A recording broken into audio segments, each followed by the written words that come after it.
पत्रकार योग कल्याण समिति आप सभी पत्रकार साथियों की समस्याओं को लेकर दिन रात कार्यरत है। किसी समस्या के लिए पत्रकार योग कल्याण समिति को अवगत कराएं। संगठन हमेशा आपके सहयोग के लिए तत्पर है। नमस्कार, आप देख रहे हैं स्टार न्यूज प्लस। मैं हूं आपके साथ अमृता कंचन। आइए रुख करते हैं खबरों की ओर। तब तक बने रहे स्टार न्यूज प्लस पर मेरे साथ। मैनपुरी पहुंचे सुहेल देव। भारतीय समाज पार्टी के राष्ट्रीय अध्यक्ष ओम प्रकाश राजभर मैनपुरी जनपद की विधानसभा करहल क्षेत्र के माया रिजॉर्ट के प्रांगण में पहुंचे सुहेल देव। भारतीय समाजवादी पार्टी के राष्ट्रीय अध्यक्ष ओम प्रकाश राजभर ने पार्टी के सभी कार्यकर्ताओं व जनता को संबोधित किया। कहा कि आने वाले उपचुनाव में पार्टी को भारी मतों से विजयी बनाना है, जिसके लिए अब से ही तैयारी जोर शोर से शुरू की जाए, क्योंकि सभी पार्टियों मैदान में पूर्ण राजनीति के साथ तैयार है, रणनीति के साथ तैयार है और आने वाले उपचुनाव में अपनी जीत दर्ज कराए जाने को लेकर जगह जगह पर जनसभाएं कर रही है। इस दौरान सुहेल देव भारतीय समाजवादी पार्टी के राष्ट्रीय अध्यक्ष ओम प्रकाश राजभर ने विधानसभा करहल क्षेत्र के कुर्रा में कार्यालय का उद्घाटन भी किया।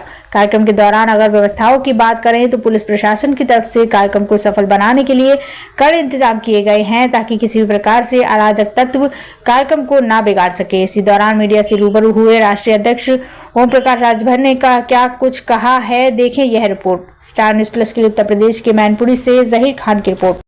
उनको ऊपर उठाने के लिए केंद्र और प्रदेश सरकार की जितनी योजनाएं हैं, सारी योजनाएं एक साथ उनके तक पहुंचाने के लिए हम लोगों ने, मैं तो आपसे कहना चाहूंगा कि देखो, जो लड़ाई हमने तो ब्लॉक के तहसील पे नहीं जाना पड़ेगा सेक्रेटरी को। आपके गांव में जो पंचायत सचिवालय होगा, जो हमारा पंचायत सहायक होगा, वही आपको बना देगा, कहीं आपको जाने की जरूरत नहीं होगी। इस काम को करने के लिए आपको खतौनी, आपको खसरा, आपको आधार कार्ड, आपको आयुष्मान जहां जिसका स्थान था,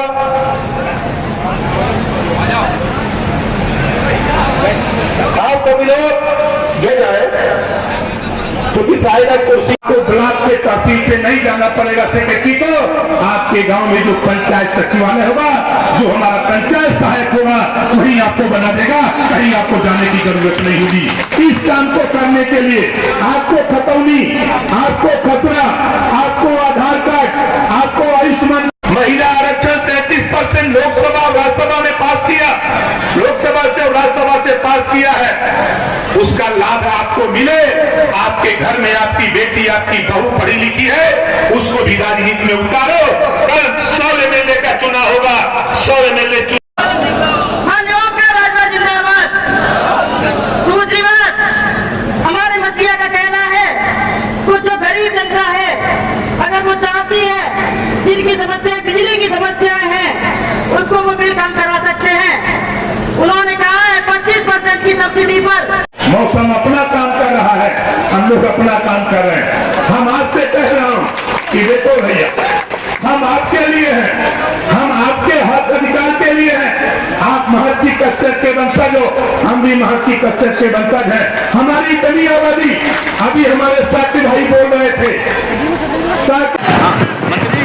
अभी आपने जो बात कही तमाम क्या जातिगत जनगणना के पक्षधर हैं आप? हम 22 साल से बोलते हैं। 5 साल समाजवादी पार्टी 4 बार सत्ता में थी, इक्को बार नहीं बोली। बहुजन समाज पार्टी सत्ता में थी, इक्को बार नहीं बोली। कांग्रेस सत्ता में थी, इक्को बार नहीं बोली। हम सदन से लेकर सड़क तक बोलते रहते हैं। आज फिर कह रहा हूँ, जातिवार जनगणना कोई कराएगा तो एनडीए सरकार माननीय नरेंद्र मोदी जी के ही नेतृत्व में होगी। मंत्री जी, 317 मदरसे सरेंडर होने की बात आ रही है।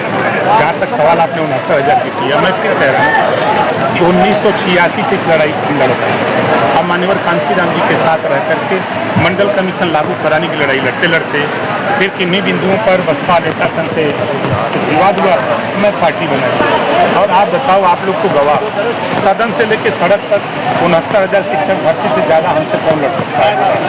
और मैं अभी हमारे यहाँ का आवास पे बच्चे गए थे अभ्यर्थी, मैं उनसे कहा कि चलो मुख्यमंत्री से, मैं उन्हीं के सामने चीफ सेक्रेटरी से मनोज जी से बात की, वो दिल्ली जा रहे थे। उन्होंने कहा कि शाम को आता हूँ तो मुख्यमंत्री से बात करके आपको बताता हूँ। रात को 11 सुप्रीम कोर्ट में मामला चला गया, इसकी क्या कहना है? मेरी अब आप बताओ, हम तो रोक नहीं सकते किसी को, कि हम रोक सकते हैं हमारी कोशिश देखो, हम सहयोगी दल हैं, हमारे पास जितनी क्षमता है पूरी क्षमता से हमने मुख्यमंत्री से चर्चा किया, जब नियुक्ति पत्र वितरण हुआ था उस समय भी चर्चा किया, 8 तारीख को भी चर्चा किया, 9 तारीख को टाइम भी लिया। मनोज जी ने कहा तो मनोज जी के कथनानुसार मैंने गोरखपुर में कहा कि आप वहाँ मिल लीजिए मुख्यमंत्री से, उन्होंने कहा कि लेके आओ, हम नहीं आ सकते क्योंकि मेरा कार्यक्रम मिर्जापुर में है, मैं मिर्जापुर में था। तो मेरी सिंपैथी, मैं 69,000 शिक्षक भर्ती के जो अभ्यर्थी है मैं उनके साथ हूँ। मैं फिर कह रहा हूँ करने की बात आ रही है, इसको किस तरीके? देखिए, सही बात तो कोई बता नहीं रहा, ब्लैकमेल करने के बाद। देखिए, एक स्कीम 2016 में देश के केंद्र सरकार ने लागू किया कि 60% धन हम देंगे और 40% धन राज्य सरकार देगी, और मदरसों में हम अंग्रेजी, साइंस और मैथ पढ़ाएंगे, उसके लिए अध्यापक नियुक्त, ठीक है। फिर पिछले 3 साल पहले केंद्र सरकार ने उस योजना को बंद कर दिया। 1 साल प्रदेश सरकार ने अपने जो अंशदान था वो पैसा दिया, तो उस पैसे के बाद उन्होंने बंद कर दिया 2 साल से। तो उसी चीज को मदरसे के लोग कह रहे हैं, आप अगर उसको पढ़ेंगे तब समझ में आएगा।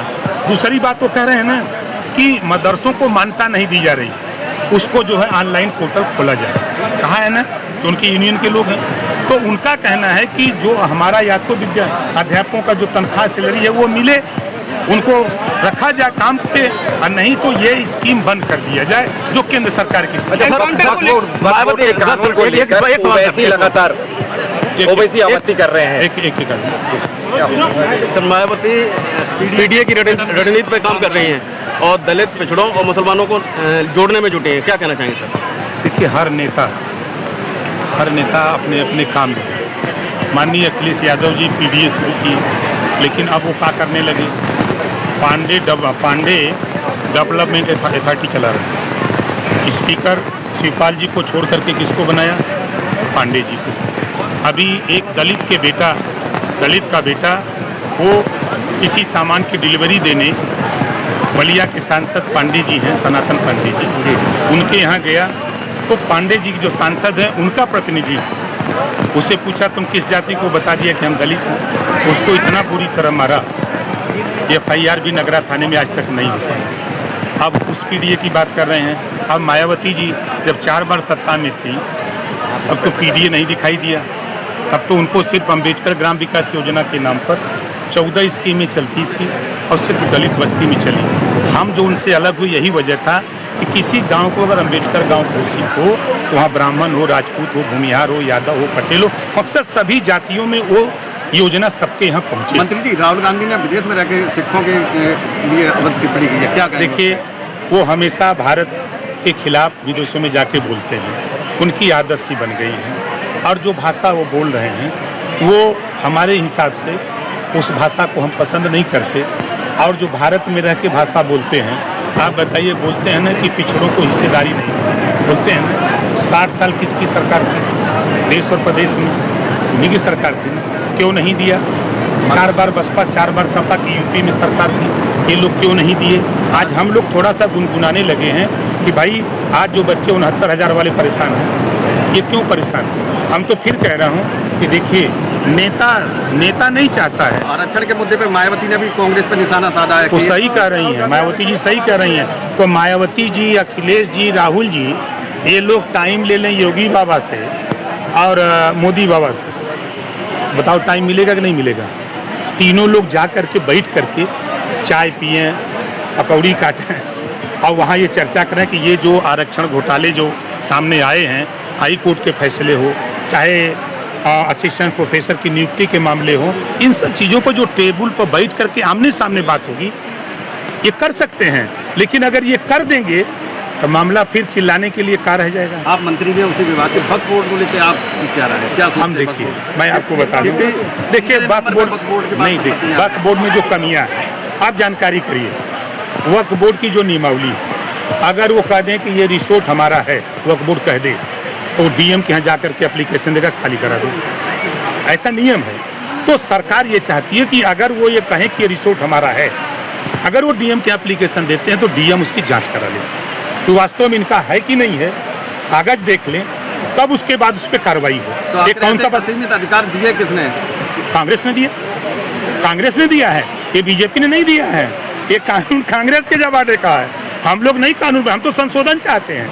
इस तरह की बातों में जो चीज़ें, जो देखिए आप, जैसे किसी क्लास में कोई मुस्लिम टीचर लेक्चर दे रहा हो, नमाज का टाइम हो जाए, अब वो दूध खड़िया खड़ा करेगा या किताब रख देगा और चला जाएगा नमाज में, जबकि इस्लाम में नमाज माफ़ी का है। आप क्लास में पढ़ा रहे हो तो पढ़ाओ, फिर अगली नमाज का टाइम हो तो आप जाके दो बार पढ़ लेना। ये व्यवस्था है, अगर उसमें संशोधन हो रहा है तो कौन सी बुरी बात है। एनकाउंटर को लेकर काफी सवाल